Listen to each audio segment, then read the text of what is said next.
Hi, this is Renel Chesak, and I'm going over my final project, which was the Kaggle competition.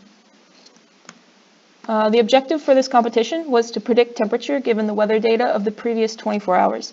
So it's a time series analysis, and the data is sequential. As you can see here, all the data is numeric, it's related to weather, and it's all associated with a timestamp on an hourly basis. During the exploratory analysis, we could see that there are several features here that seem like they mirror temperature. Temperature is this second plot here, and then there are a lot of features that don't seem to have any relationship at all. That is also shown inside the correlation plot. So this is the main target variable here. There's some things that don't correlate at all. There's some things that correlate well, but they are multicollinear with other features. We can also look at the autocorrelation and cross-correlation plots, which shows that there are strong relationships all across the previous 24 hours between temperature and itself in time. But the strongest correlations are at t-1 and t-24.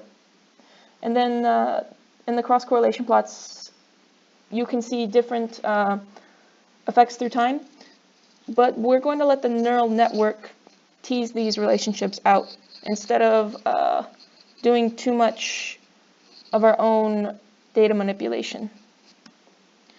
During the parameter tuning, I set 5 baseline models that were outlined in the prompt for this project.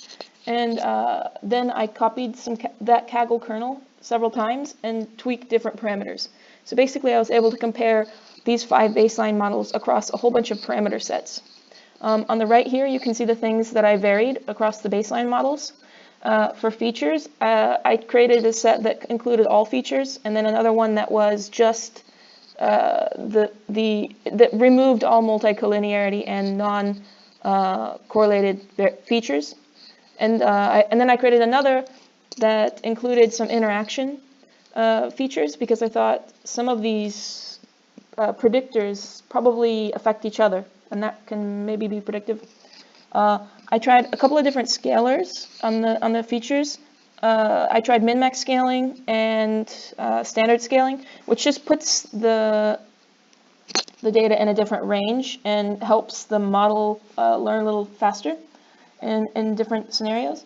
So I also varied the number of time steps that we looked at. So most of these models were done with 24 hours, but some of them were done with just the previous hour. And also the activation function on the final dense layer affects a lot what range the final answer is going to take. And the depth of the networks was also important, and some networks included statefulness, the LSTM models.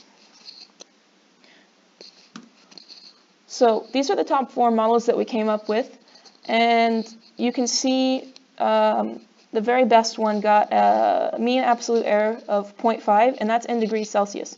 So that is a really tight prediction.